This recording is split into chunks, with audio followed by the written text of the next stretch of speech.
Okay, but whatever. Okay, I've started the recording. I'm going to put this into present mode.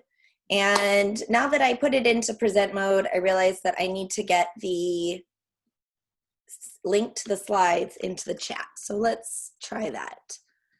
Zoom, give me a menu. No, whatever. Here's the slides. Link to the slides. Okay. So everyone has the link to the slides, and then the other link that you're going to need shortly is this one. So I'm going to do it while I'm not in full screen. So go to the slides. I gave you the link. And then here is the Google form. You will need this the whole time.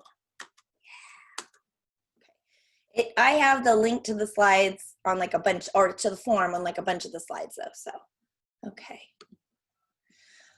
All right, let's try this again. And present mode. So we're gonna talk feedback today. It's not really very googly today. I'll probably give some Google examples and throw in a few Microsoft Teams because I like Microsoft Teams. But we're really talking pedagogy here about feedback. If you would like to get this recording and the slides and to participate in these webinars, these are for premium members. So that's at alicekeeler.com/membership if you'd like to sign up. And I'm looking here at this article by John Hattie. Now, many of you know Hattie. He's kind of famous for having done this big research study where he does a meta study of studies. He looks at all of these research articles that he didn't do or write, and he summarizes them and ranks what impacts learning. So I think a lot of us are familiar with Hattie's work. By the way, this is a webinar, and I don't like to talk to myself. Otherwise, I just make a YouTube video. So please feel free to jump in and ask questions and I'll interrupt. All of these are good. So the line that I was sharing out to promote this webinar is about students turning blue in the face. When teachers spend hours and hours writing comments, if there's no feedback providing concrete steps for the students to improve, students will argue themselves blue in the face that they never received anything. And so we know how important feedback is, but like, what is feedback? And so that's what we are going to talk about. I have in the slides, I've got a bunch of hyperlinks to a bunch of articles, some of them research, some of them not. So make sure that you take advantage of that later. And so I've made a Google form. And so you're gonna link to the Google form. I put that into the chat already. Now this is actually part of your premium membership. This is gonna be this week's premium add-on, is that you'll be able to make a copy of the template where you'll be able to push responses to Google Slides. And you're gonna see how this works in the webinar. And if you want this, you're just gonna go to the premium content page and you'll be able to make a copy of the add-on and use it with your students, which I think will be super helpful in remote learning. Will somebody, at least Melody, say something? Chat. Thank you, Alice. Hey, Alice. Yes, I'm sorry. I spilled coffee all over myself. I love being here. Woohoo! I'm so excited, Alice. Thank you. Yeah, and Alice, thank you for sharing. Thanks, Alice. I think the best part of this is going to be, you're going to like this Google form thing. So what you're going to fill out in the Google form is that you're going to tell me your name. So we're going to start with that. So you're going to tell me your name.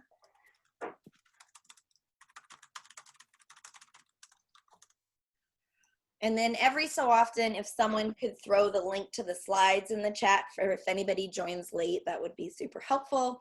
So I'm going to take this out of full screen mode. I'm going to go back over here. You'll see that I am on slide 4, and you are filling out the Google form. I have 13 of you who have filled it out. And so then what I'm going to do is I'm going to use this little puzzle piece icon, form to slides. And I'm going to choose send to slides. And, what slide am I on? I'm on slide 4. And so now, oops, Alice, I put my name twice. I'm sorry. I will greet you twice. Okay. So you'll see that Melody is here, and Sienna, and Jennifer, and Michelle, and Brenda. Hi, Trish. Thanks for being here. Sarah, thanks for being here. Teresa, another Michelle, but with 2 L's and not 1. And Gabby's here. Hello. And Jessica, and Martin, and of course, Melody, who has a great last name of McAllister, and Casey, and then Debbie Campbell. Oh, yay, I love Lisa Dabbs. So you can see just how this add-on is really fun and easy to use for doing either face-to-face or online. So we're gonna use the exact same form. We're gonna use the exact same form. So what happened is that just cleared out all of your responses. So why don't you just go ahead and fill out for me. Let me grab, don't answer that one. Go back strategy. Let's try that one. So if you want to fill out the Google form again, you can see where it says click here to fill it out again. Tell me, like, are you guys going back full time? You gonna do hybrid? It actually says submit another response. Yes, submit another response. Do that. But what are we? I can't. Slow. I'm going back and forth. So I don't know what I'm just curious what everyone's go back strategy is. When you go back in the fall, are you guys starting school on time but remotely? Gonna try it out, going face to face? Why is this not loading? Hello, internet. Whatever. Just doesn't like being in full screen mode. Okay, I'm gonna give you a few seconds. I got 4 of you have responded. 7. It's just what I love about, Google Forms. Like, woo! People are participating. It's very exciting. When you said respond, are we supposed to respond on that thing, the feedback webinar? Is that, oh my God, I thought you wanted us to say it out loud. You can. But I'm showing off my Google Form. Okay, I'm sorry. I literally coded this last night. So I'm like, woo, this is fun. All right, last chance. And it's probably going to throw some of your names in for those of you who are laggards from the last one. I'm going to send it to slides. Wait, I forgot what slide I was on. 20. So I'm going to send to slides. I'm on slide 20. There we go. Okay. Is it going to do it? Please do it. It's loading. Almost. Yeah, but then, at the last second, it's like, just kidding. No, it's going to work. Whatever. I can just do it this way. Yeah. Right, Christine's here. Oscar from Mexico. Awesome. Thanks for being here. So we've got remote online to start. Casey says, we don't know. Yeah, we're waiting on Newsom. I'm telling you, I'm predicting, it's a prediction, he's just going to cancel it all. Total distance. Yeah, I feel like our district is waiting for him to do it so they don't have to make the difference. They can just say it's his fault. Sorry. It wasn't us. I know. It's a dance. It's whatever at this point. 100% virtual. Okay, we're hybrid for 1 week with half the class live, half the class remote, and then switch students. Interesting. Okay, remote learning through November. Distance learning phase 1 till the end of September. Distance learning for a month. Oh, yeah, I saw that. Houston's 100% virtual for 6 weeks. What platform are you guys using? Well, they just yanked Google Classroom and they're making us use It's Learning. What? And now, don't even get me started. My school, my teachers are so pissed. Oh my God, you have such a short period of time to. Yeah, nope. I know. Yep. Nope. They're turning it off. They're cutting them off from their classrooms on July the 28th. So they have like a week to get anything. Oh, I can help them download their classes. I have some code. So if you want to send me an email, let's set up a meeting, you and me, and I'll help you with how to use the code to get all of their assignments. Well, that would be great because It's Learning says it'll be September before they can tell them how to do it. So Alice, that would be great. Okay. Nobody use It's Learning. No, no one does. So that's interesting. Okay. So we're going back distance. We're going back remote. I mean, we're doing this in like in a month and you got, okay. You're going to know in an hour and 50 minutes. All right. Still waiting. It's probably going to be hybrid, I betcha. Home education, right? Teachers are starting on the first day, but students are coming back 4 days later. And then we've got some colors. That's crazy. Just be ready for anything. I could use it to ask the students what they already know. I think someone's getting ahead of me. It's all right. All right, I am a big fan of Susan Burkhart. She is a researcher. So I was working on a doctorate in ed tech with an emphasis in games and simulation. And my research focus was how do we make the gradebook more like World of Warcraft? So my passion really is around grading and feedback and student motivation and gamification of those kinds of things. And one of the researchers that I quoted a lot in my research papers, by the way, I dropped out, I didn't finish. We don't need to talk about that. Is Susan Burkhart, and another one is Thomas Guskey. And so I would really recommend you check out a lot of their stuff. They have really great things around student efficacy and feedback and grading.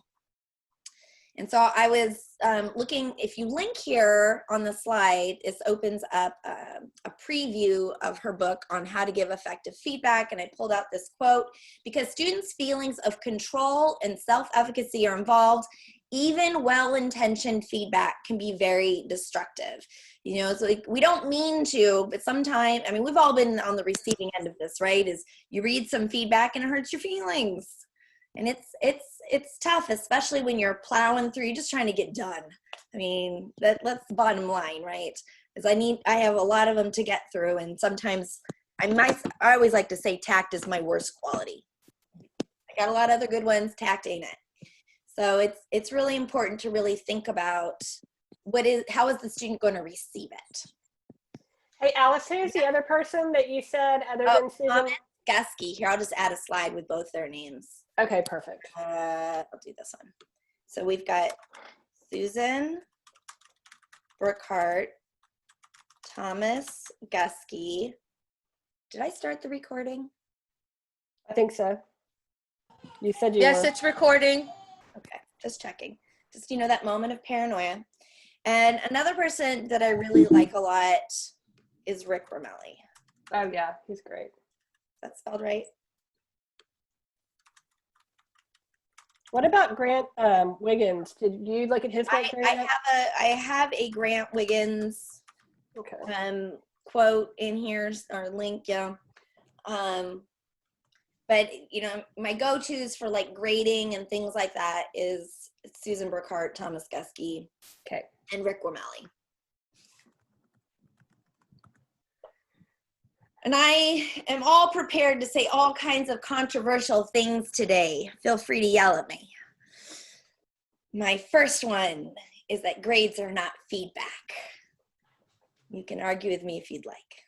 Amen. So No disagreement there. let's see if this will actually load. Oh, thank goodness. All right, grades are not feedback. So I'd like to make this bold statement as we have a let's talk about feedback. I'm letting the little bar finish loading because I've got animations on the next slide that I would like to have show up. Oh. Is this something I'm going to put in the Google form when I submit another response? Those slides are purple. I'm like consistent about it. Okay. Thank you for that. So this is from Susan Burkhart's book. I don't expect you to read this grainy, tiny screenshot that I have on there. But one of the things that I have read in multiple studies, so when I was doing my research, is that when you put grades and a feedback, it's not a bonus like, oh, and I have feedback. Students hyper-focus on the score and they all but ignore your feedback. And you're just wasting your time when you give them a grade and the feedback. So I just really want you to think about that. My first statement is that grades are not feedback. And so only giving them a grade, it's very evaluative. It's like, I'm judging you. It's not, to me, it's, grading is so contrary to what we do as teachers. We're supposed to be like building relationships and, you know, this facilitator and coming alongside them and helping them in their learning, and then we judge them, and it just feels weird. It's like, I want to help them, not judge them. And so it's, I have a lot of very strong feelings about grades. So here's my tip. You don't release their score until they respond to your feedback. So if I give feedback, I don't want them to hyper focus on the score. And it's always like, why did you take off 1 point? And that's a whole different webinar where we can talk about grading practices, where I'll just tell you don't. You should join Star Saxton's Facebook group, teachers throwing out the grades. She's got some great tips on how you can go gradeless.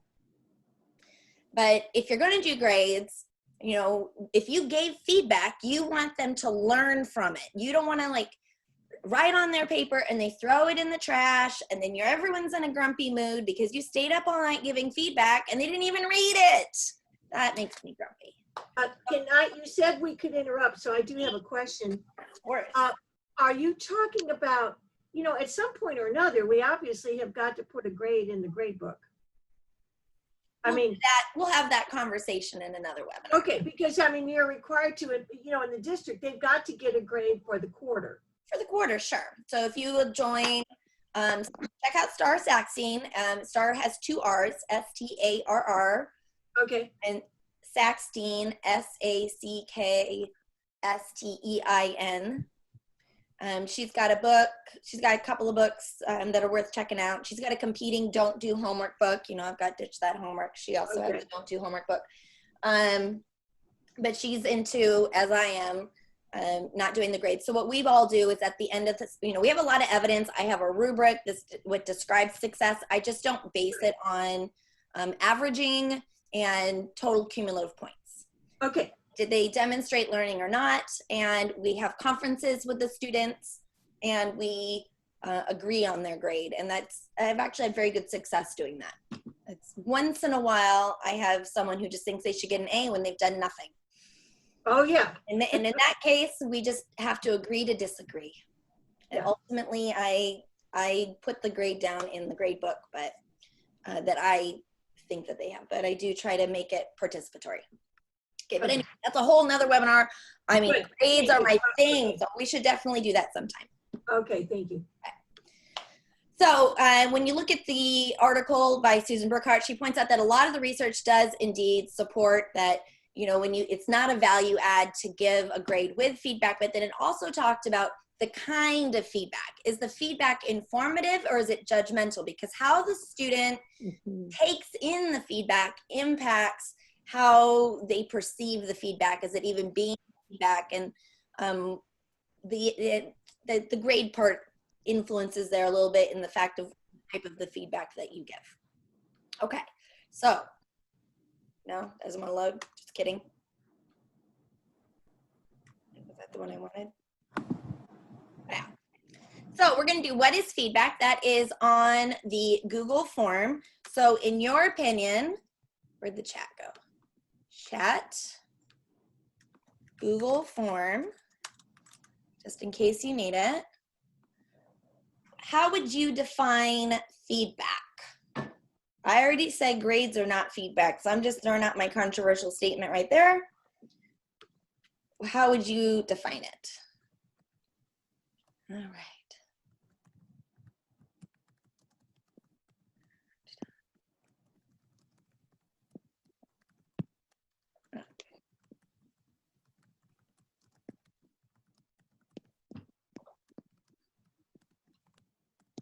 Also, did you get the form, I assume? I just pasted it. Write that Responses. Don't write a book. It has very large font. You see, this is the font size I have set.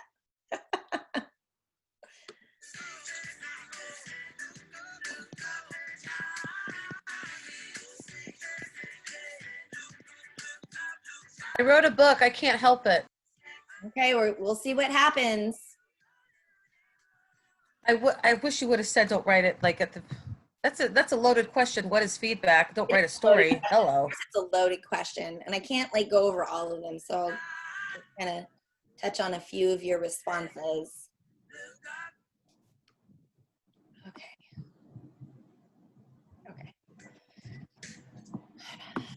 All right, let's see.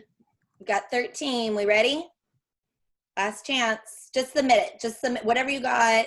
Submit it. And I'm going to do my form to slides. Wait, what slide am I on? 45. Send to slides. On slide 45.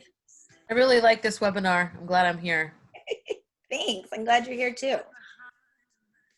You like my Google form, don't you? So that's this week's. I do like it. add-on. That's what I made. I think I texted you this morning. Like, I'm really excited because I had some new features this morning. Okay, so let's see what we have. Feedback is actionable, coaching, constructive tips, suggestions for improving work, asking what is your process, how did that work? It should be a means to edit the work and try again. Oh, interesting. I don't know what I'm gonna do. I'm just gonna not do anything. Feedback is something the students can learn from and do something with. It's actionable. I see many of you have been in things that I do before.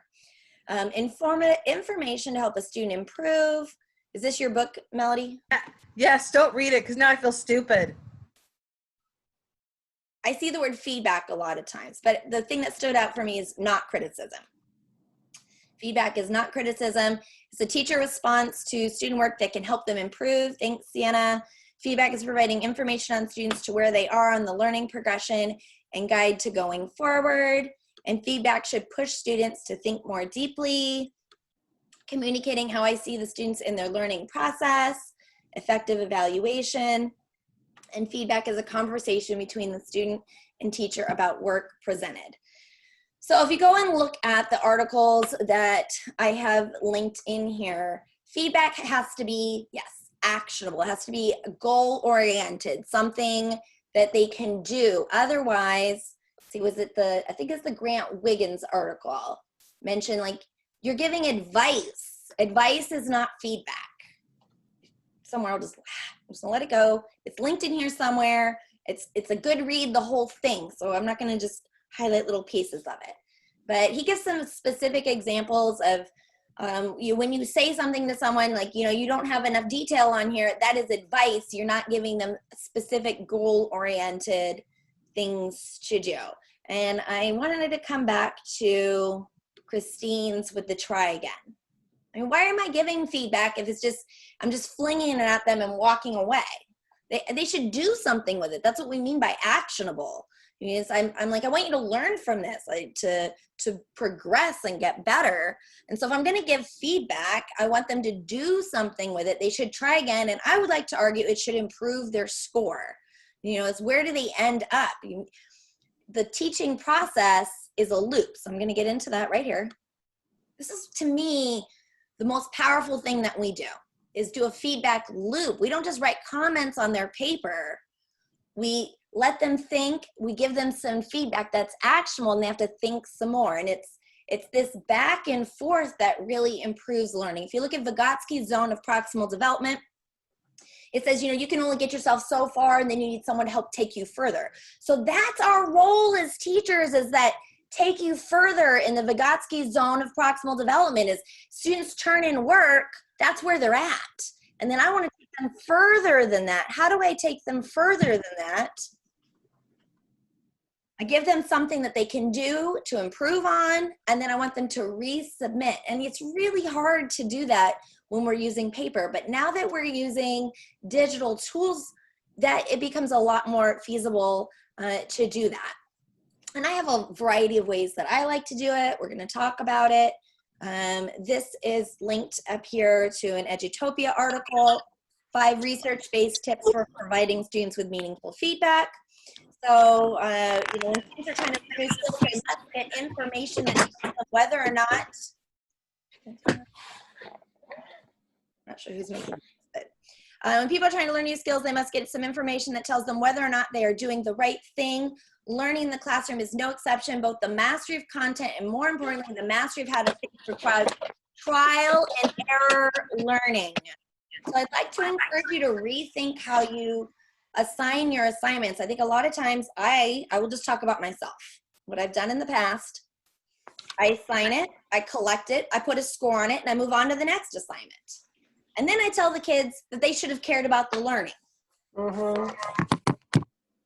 They should care about the learning. As the kids are crying, why did I lose a point?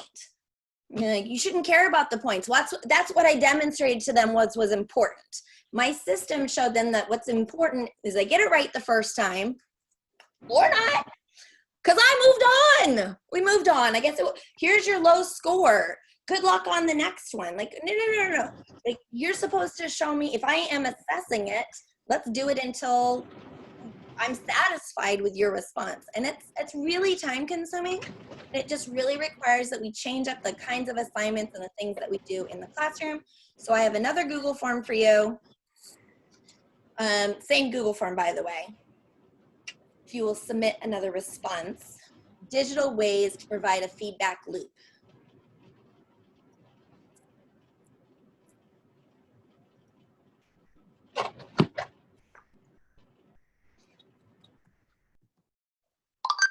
Marsha, you had some background noise, so I muted you, but please unmute and join back if you would like to say anything, because I would love to hear what you have to say.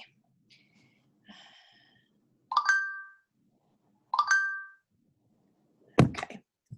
I'll make sure I put my phone in Do Not Disturb. And put this other in Do Not Disturb. Okay. All right. So what are some digital ways to provide a feedback loop? That's where students respond, they get feedback, and then they respond to your feedback. Okay, I've got 10 responses. For those of you who take my online workshops, you obviously are going to be familiar with several of the ones that I use. Okay, 11. Okay, last chance. Just submit, just submit. Be halfway through the sentence. It's fine.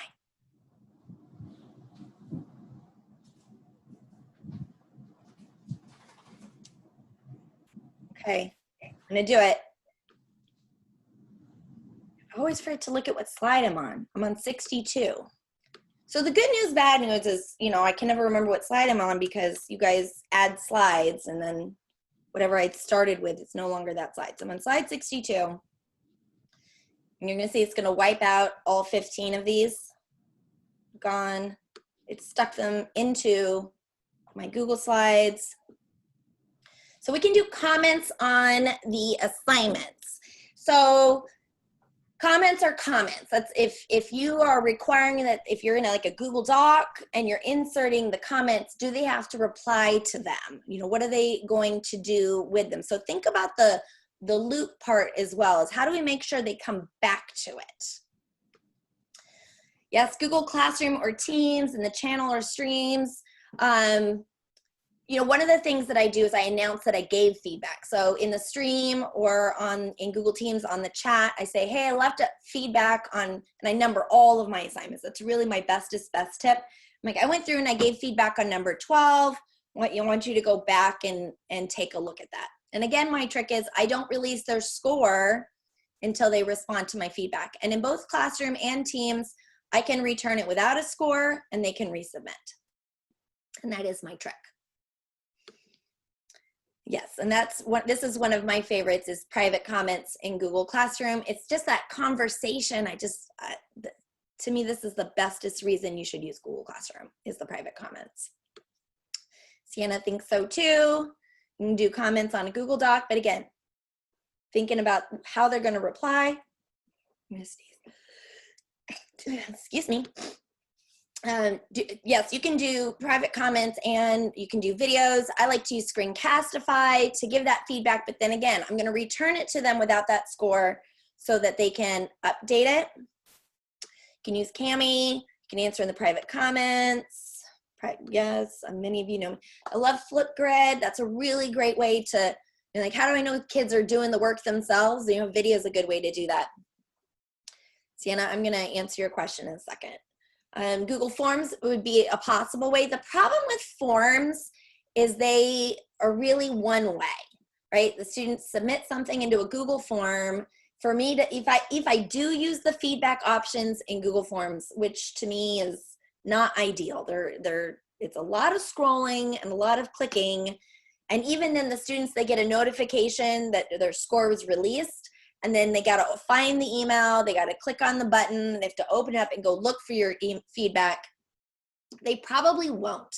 Same thing on a Google Doc. If you go through and give students comments on their Google Doc, that they're just going to go back to the document and open it back up, that's several layers. They got to locate the assignment, they got to locate the document, and then they have to search for your feedback. Although there is one cool thing that I do like about Google Docs when I give comments, also slides, is you see next to the, in the slides here, it's next to the present button. There's obviously no present button in Google Docs. But when I click on that, it's going to show me all the comments without me having to scroll the document. So that is a nice feature. Someone put a comment, a chat comment. I'm going to respond to those later. So yes, you can do those, but how do I respond back? So for those of you who are premium members, I do have, let's take a look over at the premium page. I see your questions. In fact, why don't you guys, I've cleared it. If you want to put your questions into the Google form, then I can push them to the slides so everyone can see your questions. So if you'd like to do that, I'll push those. What was I doing? Oh yeah, it's over here. And I'm on the premium page. Nope, that's not the premium page. This one is. So when you go to the premium page, these are add-ons that I'm doing. So every week I'm sitting down and doing some coding just for you guys. And one of them is, yes, this check-in response form. So the students fill in an answer. I have it set up so it's a weekly check-in. You can just say, how are you doing? Get that SEL, but you can repurpose this to, instead of asking, how are you doing? You can ask an actual question. And what this does is it puts the responses into a spreadsheet. You can respond to the response from the spreadsheet, and it pushes them an email with the feedback right in the email, and then they can reply back to the email if they have updates and things. So that is a possibility. If you want to go grab this, you just click here and it'll prompt you to make a copy. That's how you would get that. Peer grade app, I'm not familiar with that, but probably. Yes, conferencing with students. I'm a big fan of Catlin Tucker. She says, I'm not going to go home and spend all this time by myself writing comments on a kid's paper only to have them just throw it in the trash when I get back to school, and I wasted the opportunity to spend time with my kids at home. She's like, forget it. I'm going to give them feedback to their face. So she does the student rotation model, and she's one of the stations. So the students rotate her, and she gives them feedback to their face so that she knows that they got the feedback. And then of course you rotate off, and then they would respond to the feedback in the next station. Conferencing is a great way to do feedback. Discussion boards can have some back and forth on there. Fair enough. I don't know. And really, you know, since we're using Google Docs, we can get in and give them feedback and comments while they're working on the process. The problem is it's incredibly time consuming, and it's like, how do I know which ones to open? So one of my tricks is I try to only have one thing at a time that I'm doing high quality feedback on. Like I'm only one person, and I can do good job comments all day long really quickly. I have one in here. Good job is not feedback. I can do superficial comments and grades, you know, I can crank that out, but to really do a good job with a feedback loop where I'm pushing this, I'm like, no, you need to go further. No, you're not quite there yet. Super time consuming. And then to do more than one at a time, how do you keep track of that? So I try to have one assignment at a time that I'm really doing a good job of. I'm having them respond, you know, work on it. I'm getting in and give them feedback, and I'm asking them to make updates in response to my feedback. And I include that in the rubric. The rubric specifically says that they address my feedback. If they don't address my feedback, they did not follow the assignment directions, so they didn't do the assignment. Very much a stickler about that. All right, I am going to push your questions. Did everybody get their questions in there? Push the questions. Okay. And I am going to send those. Dang it, what assignment am I on? Hey, Michelle had a great question. She says, how do you get parents in the loop? Well, did you put it in Google form? Because we're going to find out. Ooh, I love it. I don't know, but I just think it's a great question and I want to give it a shout out. Okay. Thanks.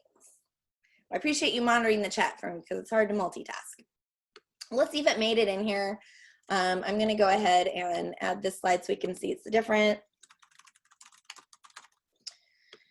So how do you manage keeping track of feedback from individual students to then release the score? What if they never respond? What do you give as their score? So Sienna, personally, I do everything credit, no credit. I don't, go ahead, look at the research. You don't have the ability to be laser sharp between all the difference between a 77 and a 78. And I try to focus on narrative feedback and pushing that student until I'm at least satisfied. So yes, they will not get credit until they do it, and they'll be incredibly mad. I have a research article that I like to share. Put this here, alicekeeler.com/ss resist. Is that it? Yes. Actually, I should probably just let that load. I did Control-Shift-T to bring it back. What this says is that when you switch to a student-centered classroom, when you put the students at the center of their learning and they take responsibility for their own learning, that they go through the 8 stages of grief. And at first they're ticked off. Yeah, like they're in shock. I'm not going to do this. I hate this class. They're lined up at the counselor's office wanting to drop out.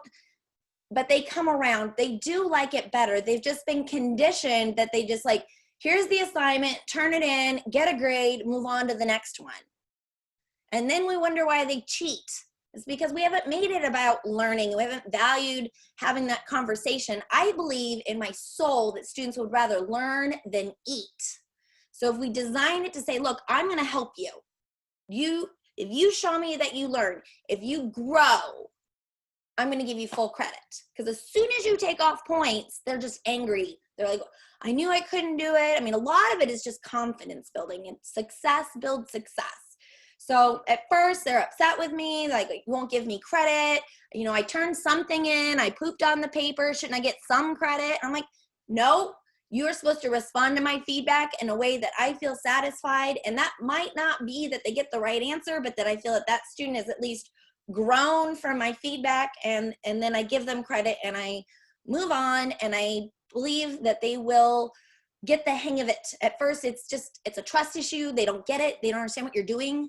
And so at first I'm just like, look, I'm going to give you credit. You respond to my feedback. And then once they figure out that you're on their side and you're helping them, I think you're going to get a lot more engagement, but it does take some time. So then you got to go, like, you haven't done this. You're going to need, you force them to, essentially. You stand next to them, you call home. You're like, you're just going to make this done. How do I keep track? I use a spreadsheet, of course. I do a couple of things. Of course. Of course. The best thing about a spreadsheet is check boxes. So I've got my student roster here. And then I can just highlight, insert, check boxes. And then I've got, remember what I'm saying, I don't do high quality feedback on every assignment with a feedback loop because I can't. I'm still a human being and I'm a mom of 5, and those, you know, having my sanity and my family is important too. So, you know, I'm giving high quality feedback on number 5, number 17. Wait, I do it with 3 digits.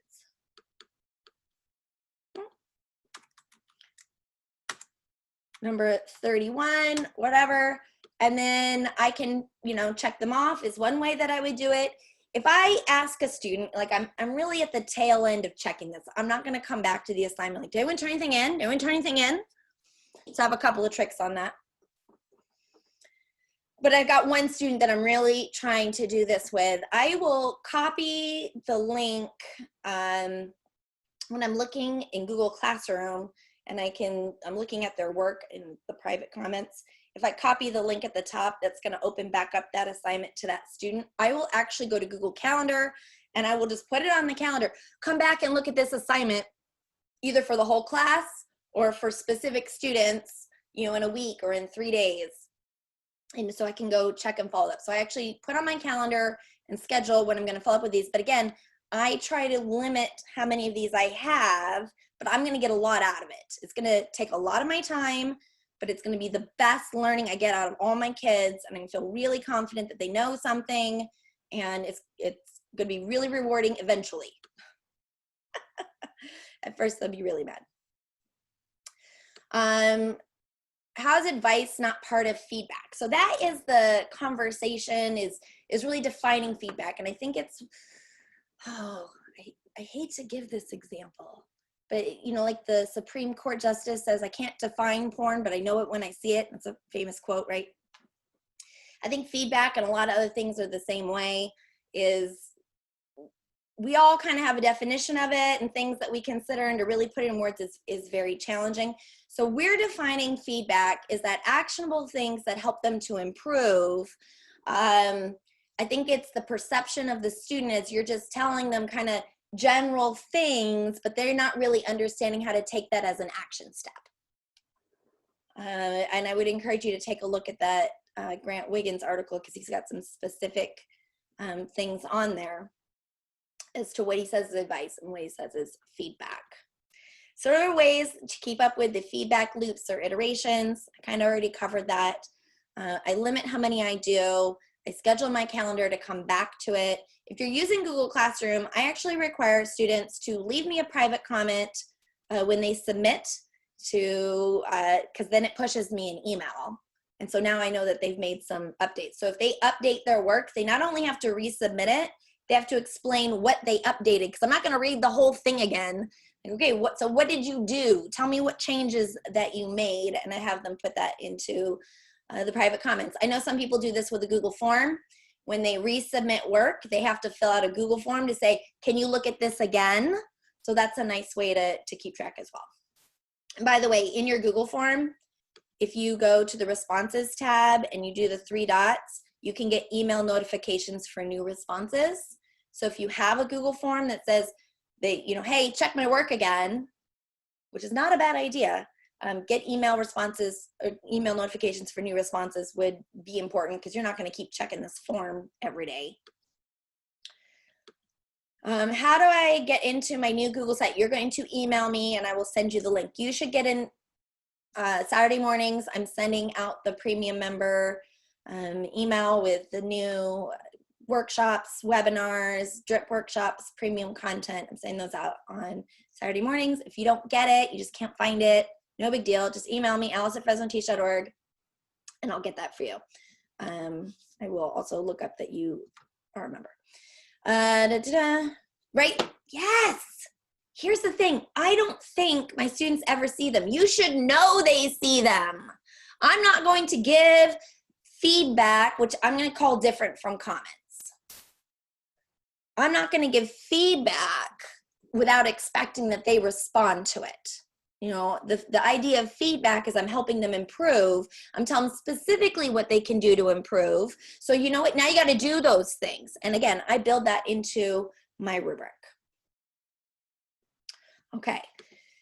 Choose your standards. When you are building your assignment and you're building your rubric, your criteria, when you're giving feedback, before you give it to the students, decide what are you going to give feedback on.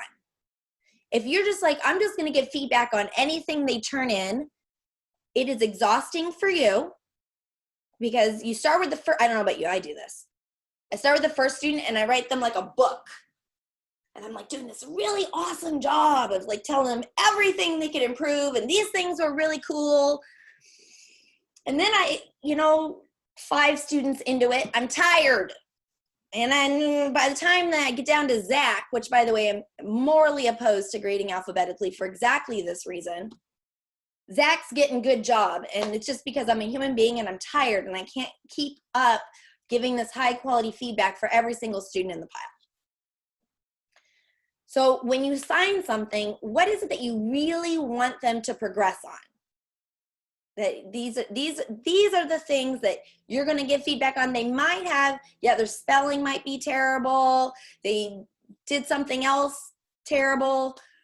I'm not even going to mention it, because that's not what I'm evaluating. I'm really looking for these specific things and I'm going to give good feedback on these specific things. The other thing is if you give too much red pen, it's very demoralizing. It's just like, oh my gosh, did I not do anything right?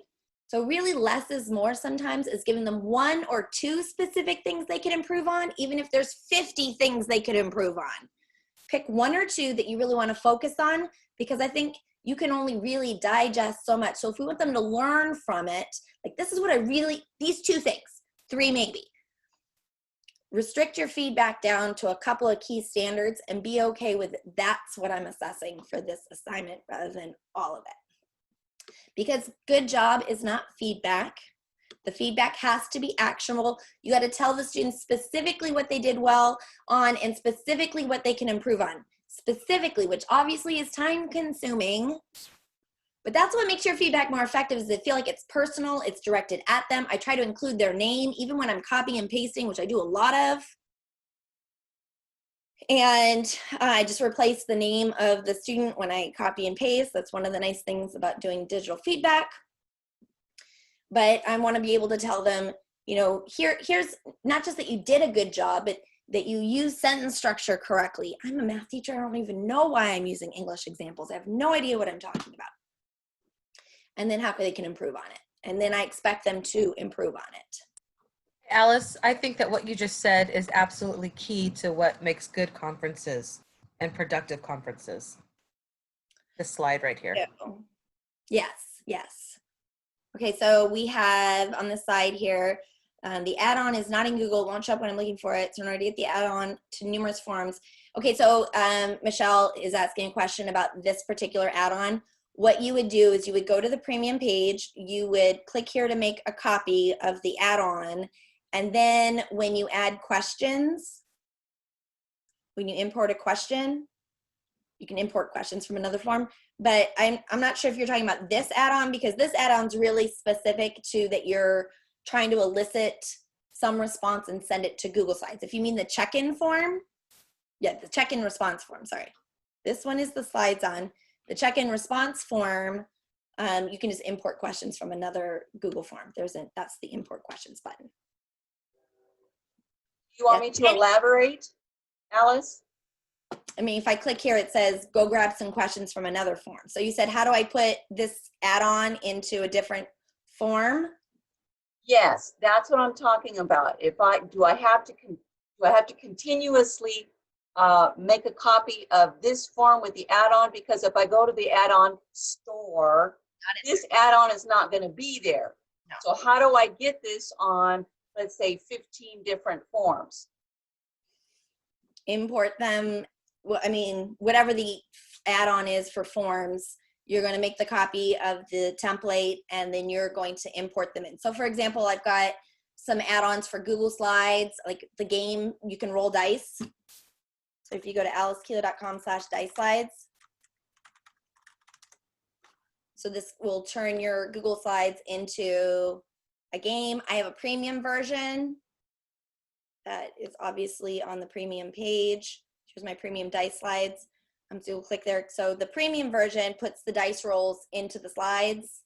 The free version, just wait for it. It's going to show up right here. It's going to be amazing. It's going to say dice right here as it wants to. Da-da-da. Come on. It takes a good solid, there it is. So I'm going to like roll 4 dice and it does that as a pop-up. Right. It allows you to take this. So, okay, well, you have your slides you've made already. You're going to copy and paste those slides into this one. And so that way you have the code. There are more complicated ways, but let's just go with that one. Just copy it over into the templates. And I would have to make, if I have 15 different ones, I'm going to have to copy it basically 15 different If those times. 15 forms have something that you know, where you want to apply that add-on, yes. Okay. Okay. Thank you. You're welcome.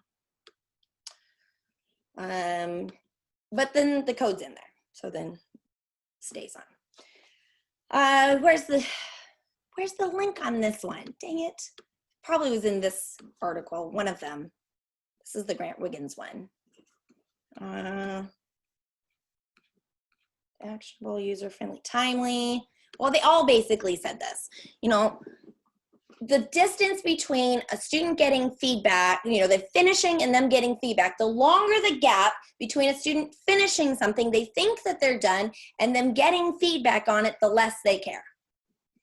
And so feedback now, immediate feedback is more effective. Obviously you can't, number one, you should not give immediate feedback on critical thinking questions. We want that productive struggle. But for low critical thinking questions, we would like, you know, the faster the feedback, the more connected the student is to the class and the more that they learn. So if it's low critical thinking, I want you to use a digital tool that'll grade it for you. And I know I get a lot of heat for this, but I think you should use more multiple choice. Why? Because you're not a robot yourself. There's literally only so many things you can spend your time doing. This is one reason I'm like, don't make your own videos. Do you know how long it takes to make a good video? It still takes a long time to make crappy videos, but it takes a long time to make good videos. Let's go look at Hip Hughes. You ain't Hip Hughes. Hip Hughes YouTube channel. Yeah. Who's got time for this? Let's just pick one. Put music on there. I don't have time for this. How do I stop this? Just start off one. And when the ad ends in 6 seconds, of course. The two most common reasons people go to see plastic surgeons are undoubtedly wrinkles and laxity, otherwise known as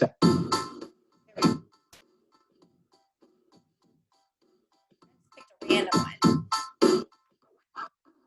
Hey guys, welcome to Hip Use History. We hope that you have your pilgrim hat on because Which of you have time to do this? Anyone have time to make this? Just go use Hip Hughes. Use his stuff. Because the most value I have is not me making videos for my students. The most value I have is not me grading papers that robots could be grading. The most value I have is building relationships and doing feedback loops. And that is really time consuming. And if I put my focus and my time into that, I'm gonna get a bigger bang for my buck. It's the ROI, return on investment of your time. That 5 minutes you spent doing fill in the blank, if you had spent that 5 minutes doing a feedback loop, it would have resulted in more learning. And that to me is what it's really all about. So where was I ranting on this? So feedback now, so if it's low critical thinking, you can put it into quizzes, you can use a Google form, you can use Go Formative, you can use Pear Deck, Quizlet. There's like 1,000 websites that will grade it for them. You know, that they answer it. I'm not a big fan of using Google Forms because it doesn't give them the answer right away. Like they have to do the whole thing and then it tells them what they got right or wrong and it puts a score on it. So they hyper focus on the score and they don't really read the feedback. So, I mean, use Google Forms. It's better than you doing it, but I would prefer that you use a tool that gives them feedback question by question. So don't spend your time on low critical thinking activities. Spend your time on that really good feedback. And immediate feedback is better for low quality critical thinking. And I already went over this, to calendar your feedback and try to give face-to-face feedback. You know, it's like, I'm looking at it, let me tell it to you now. So those are some of my tips. As I say, like, we're gonna conference and I make conference times with them. So they have to have it done by then because that's when we're gonna go over it. So what causes our feedback to be slow? I'm not gonna make this in an hour. I won't feel bad if you quit on me. All right, so the question you're answering is, what causes our feedback to be slow? I'm doing so good with my webinars, getting them right in on an hour.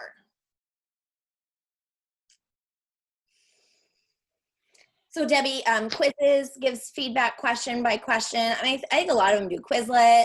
I mean, the drag and drop activities in Google Slides, please don't do those. I mean, unless it's just for fun, who's gonna grade that? You know, you do the drag and drop in Quizlet, the Quizlet diagrams, they drag it and it immediately tells them if they got it right or wrong. Like they're gonna get that feedback. If students drag and drop in Google Slides or a Google Drawing, and then you have to open those, this is not a good use of your time. It is DOK1, and you're gonna check all of those, and then what? They're gonna fix them? No, you're just gonna put a score on it. This is not a good use of your time. Use Quizlet. There's 5,000 quiz tools that exist already. So the thing that you're looking for is they answer a question and immediately tells them if they're right or wrong. So that's kind of like my litmus test. Hey, Alice, it's Michelle. Can you hear me? Yeah. Hi. So I just wondered if while everyone's answering, could you address the question I had about parents? If you're doing that one-on-one feedback conferencing, I love that, but I just find I teach grade 5 and I've got the parents just always, where are they at? What can I do? How can I help? And if I'm conferencing with the kids, how can I loop parents in? Oh, what a good question. Where it is that I'm putting the feedback, do parents have access to see the feedback? I rely heavily on private comments in Google Classroom. If you are giving feedback, one of the things that I will do is I'll turn on voice typing.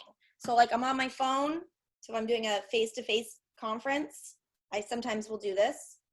I open up Google Classroom, I find the assignment, I find their name, I tap on it, and then I click the little microphone-y thing so that while now it's obviously the transcript's a hot mess, but better than nothing.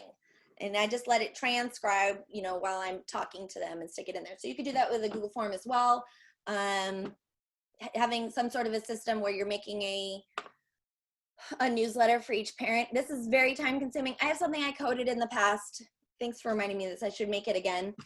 I think it's really important that we acknowledge every student as an individual every week. And so what I had coded previously is you've got your roster of students, and then it has 3 columns that says, what's one thing that the student has really done well at this week? Something they've mastered is such a nebulous word, but let's just say that. Like, I feel like they're pretty good at fractions. We're good, right? And then what's one thing that's just an observation about them? Like, I really love that you wore a Minecraft shirt. That I just acknowledge them as a person. And then what is one thing that they're working on? Yeah, we've got 100 standards we're working on, but here is one. And then I just use a mail merge. So you could actually just use like Autocrat to do something similar to that for right now, but I'm going to think on this because I have a code for it, but I should update it. I coded it a long time ago, which means I'm much better now. Hey, Alice, one other quick question too. So like when you did the check boxes on the spreadsheet, you had agreed, like you had designated to give a feedback loop like on 7, 11, and like say 15. All the assignments in between that, are those auto-graded? I have a variety of things that I do, but when I sit down and I make an assignment, I think to myself, how fast is the feedback gonna be? And if the answer is slow, I just do something else. So yeah, I'm like, I'm just gonna do this as a quizzes, or we do it as a class discussion. Every assignment for me is reflection. I've got that in one of these slides. I know we're at an hour and many of you need to go, and that's fine. This will be recorded. I'm gonna go ahead and finish up the last of my slides if that's okay. It's like we have a class discussion. They're gonna write in the private comments what they got from that, so I can just kind of see like, yep, they took away the most salient point. What's a question I'll ask some sort of a sentence stem where I can tell that they were participating, so I don't have to like grade that. I rely on peer feedback, and you have to teach them how to do that. Research shows that peers give wrong feedback. That's right, because we don't teach them how to give feedback. So it's something I actually invest a lot of time in up front, which is also very time consuming, but then I don't have to once they get the hang of it, but it takes me some time. Self-evaluation, I give them the answer key. Just grade it yourself, because what I'm gonna weight and what I'm gonna value and what's gonna have the most impact when I give that semester grade is the stuff that is these things that I put a lot of time and effort into, and I know that they didn't photomath it, they didn't use Google Translate, or whatever. It's like I had actual conversations with them. And so while I have less of them, they are really deep. And so the other things, I'm just like, I just don't care as much. I can't play whack-a-mole. I can't solve all of the problems. So yes, I try to do more multiple choice, try to do some peer evaluation, self-reflection. Actually, I have a whole set of slides on those tips. All right, I'm gonna go ahead and send your responses to slide 90. Look at us. I love that you said like give them the answer key or whatever. Like that is something that helps especially struggling students when they're going back and forth, it really helps them so much, give them some peace so they know they're on the right track. I love that. So I'll do that. I mean, if they cheated, if they don't do a good job, whatever, because then I'm going to ask one good question that says, what happens? I'm a math teacher. So I might say, like, what happens if I were to change this number from a whole number into a fraction? Or what's another way I could solve this, where I just try to ask one question that helps me to know, like, are they tracking with this or not, without me having to look at every single problem that they've done. Do some tricks. Okay. Share an example of my rubric where it says you have to reply. Marianne, aren't you in one of my workshops? I'm pretty sure I have one of the reply ones, but it's here's the criteria, and then it says that one of the line items on the criteria is responded to feedback. And to be acceptable, it says that they had to respond until I was satisfied. And I don't say they have to get it right. For me, that's really important because growth matters to me. So it's like, for this student, they've taken it to where I'm okay, good enough. Mm-hmm. Okay. Thank you. Yeah, life causes our feedback to be slow. So this is where I don't feel pressured to give feedback on everything, but I think if we just redefine feedback as not comments, it's not grading, it's not those little things that we do on all of the assignments, reduce that down, but really do a good job at it, we're gonna find that time for it. Like, those are the ones that I really make the time for. And I don't know, you just gotta give yourself some grace. Okay, yeah, we ran out of time. I'm sorry, Marlene. I knew as soon as I put the participatory slides in there, I knew I was gonna run out of time, because obviously I can talk for an hour, but us talking together is gonna take more than an hour, but I'm gonna try and get through these. I'm gonna get papers back to them in a timely fashion, because I'm trying, yes, you're trying to do too much. Thanks for recognizing that. Assign yourself less paperwork, but the ones you do a really good job on is my advice. Yes, having a method, too many open assignments. You know, one of the things I do is I make a new Google Classroom every grading period, because then I can archive the other one. I'm like, we're done. Yeah. Give yourself some grace. You assigned yourself all those assignments. Think about it. Just saying. Thank you. Here we go. Narrowing down the feedback to those critical pieces. You're saying, I'm only going to give feedback on this. It's going to help you to speed that up. Trying to address too many items, doing less important things. Okay, so we could be done if you want. I have just a couple of slides left, so I'll do them quickly, and then if you want me to go them into more feedback or more detail, I'm willing to. But rubrics are supposed to be a way to give feedback, but a lot of times they're used as a scoring guide. So when you look at when you make your rubric, sometimes my rubrics start looking like this, like, whoa, pare this down. What are you really gonna focus on and pay attention to? Because this will take you forever. You know, get to the heart of it. It should be that you're clicking on and selecting the things you're trying to give specific feedback on. I cannot emphasize this enough, is that a rubric score is not a percentage. It's not a percentage. I was using Microsoft Teams and their rubrics, and it defaults to 4, 3, 2, 1. And then if you give them a 2, it gives them a 50%. How is 50% fair? It puts the 4 things as excellent, which I don't think you should use. Standard, whatever, and then fair is the 2. Fair should be a C. Like, the majority of your rubric should be success, not failure. This is what drives me nuts, is we put numbers on a rubric and we do math with rubrics, and it is, being a math teacher is not good. You don't, yes, just don't, they're not. And then if you look at Thomas Guskey, he says you do not use exceed standards where that's your full credit, because then it's not exceeds, that is your standard. That's what you expected them to meet. So I always put my very top on my rubric is meets standards.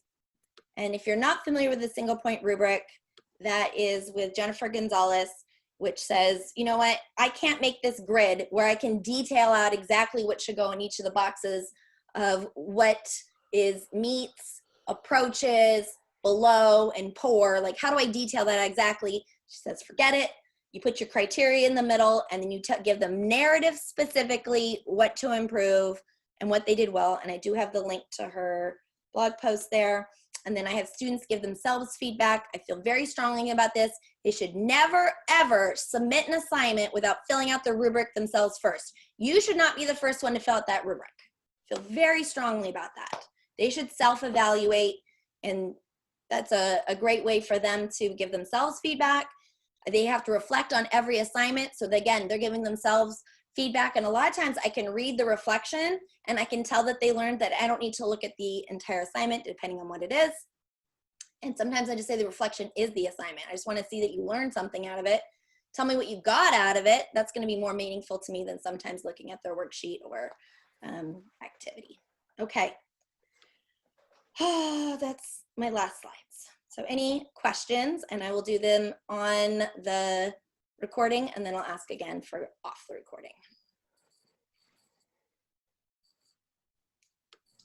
I just wanted to say thank you so much. It was very helpful. I do have to run, but that was yes. Sorry, I went over.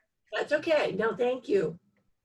Thank you. I have a quick, this is Casey. I have a quick management technique with the whole, because I completely agree that you return an assignment to a student and don't release their scores until they've done what you've asked them to do. I teach 4th grade, and especially with distance learning, because 9 and 10-year-olds still need an adult helping them learn. Like, but they will just resubmit that assignment.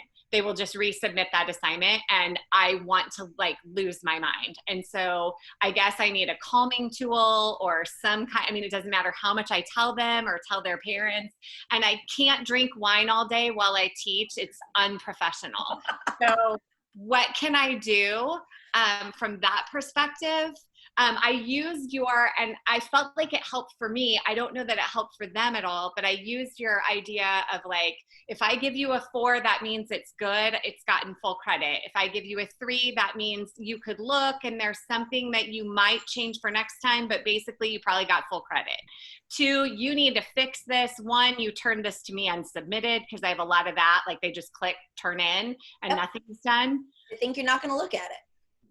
Yeah, well, and then they just keep resubmitting it. And I'm just, so I had to finally give it to them with a grade on it, because otherwise when it comes back to them ungraded, they just keep sending it back to me. And I made phone calls and talked to kids. And so any suggestions would be great. Yep, kids are going to be kids. You know, at first, there's a little bit of just trust building, that they think that they're just playing this game of school, and they're testing whether or not you are paying attention. Yeah, when they resubmit, it has to have an explanation of what they updated. They have to put that in the private comments. Otherwise, I'm not gonna click on, I'm not gonna look at it. I'm not gonna update their score. Like you said, putting, well, you said that I said, I do a 1, I use the rubric to indicate completeness. It's not, I don't put grades in Google Classroom. So a 1's like, this was bogus, you shouldn't have submitted it. And so this communicating to the students and the parents that they didn't really actually do the assignment. Okay. All right. Well, it's nice, I guess, to hear that other people are having the same problem. Management on my side. So, because I'm like, what tip? What am I not teaching them how to do? It didn't help that our district finally opened up email to our elementary school students 6 days before the end of the school year. So they can't even find their feedback in Google Classroom without an email. I mean, it's so difficult. I ponder this every day. I send angry emails to Google Classroom all of the time, because, you know, it's like they have the worst grade book of all time. Amen. The worst. I can rant on that all day long for sure. And it's like, we know it's the high quality feedback and the feedback loops that improve learning. And you're not going to find any research that says grades improve learning. And yet they're putting all their effort into putting their engineers on this instead of like, why can't I have a notification tab? I want, when I give students a private comment, that it pushes to the stream, you know, dynamically, so each student sees something different. Even if it's little kids don't have email. Like how so, but the problem is circle with the number 5 in it. Like you have 5 comments to look at. Other people have figured it out. I know. The problem is, yeah, it just gives the count. But you know, like when I'm in the teacher mode and I'm looking at the roster on the side, it shows the comment preview. I love that. Mhm. Why doesn't the student individual view when they're looking at the list of assignments and has this little counter to say whether or not there's a note? It could be their note or my note. They have no way of knowing. Right. Why not show the student preview, you know, the comment preview to the student like I do as the teacher? I send them that feedback all of the time. I cannot code private comments. I can't code private comments. I cannot code rubrics. I cannot code grading categories, which I always hack as assignment types. There's just no code for it. I can't. So I ponder this constantly because I need better ways so they know I gave feedback and that we can do this loop. I'm keep thinking on it. You ponder with me. What can I make? You know, I can easily push stuff into Google Docs and spreadsheets all day long. I just can't push it from the private comments. So if I make a note in the private comments, I can't take that note and put it anywhere, and vice versa. Right. Yeah. The other question I have really quickly, and we can, you know, is I did what you suggested. I think it was in one of your Google Keep, actually. I don't remember what it was in, but anyway, it was like make a Google Classroom for teachers only, where everyone can kind of dump things, and so we're not recreating the wheel. And I did that, and then it blew up because I basically did it for me and my teaching partner and a couple of teachers at another school, and all of a sudden everybody wanted on it. And then we realized that it will only take 20 teachers at a time. Is there a workaround, or do I just need to make a copy and try to monitor both and move things to documents in both? We have more than 20 fourth grade teachers in our district. Yeah, that is definitely a problem. So if you make more than one of those classrooms, and so when you assign it to one of them, you assign it to multiple ones. I mean, that's a hack, right? So Right. I've got basically all the fourth grade teachers in a small group. So, you know, this 20 teachers is in this one, and this 20 teachers is in this one, and this 20, and then when you put something in there, you assign it to all 3. Okay. That's a hack. Now I have already, if you use the alicekeel.com/reuseGC, that is free.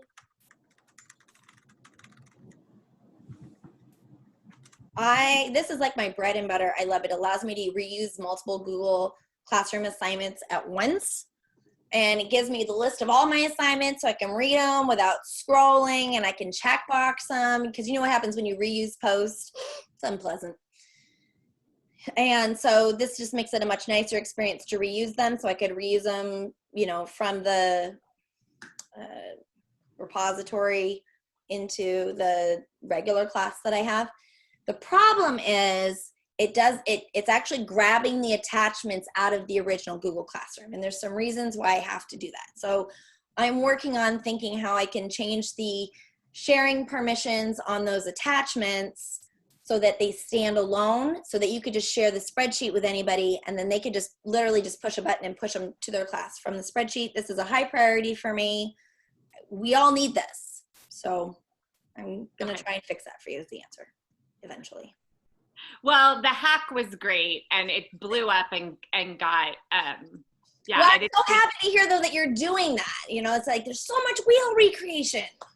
So, and it's been a great way for all of us, especially with distance learning, to just really, because people are commenting on the, you know, comments, and so I feel like it's building community as well, which is really helpful. So thank you. Yeah, that's a hack. I'll work on something. I'm gonna work on it. Now I'm done asking questions. It's not about me, so sorry. Does anybody else have any questions they're willing to have on the recording? Okay, I'm gonna stop the recording.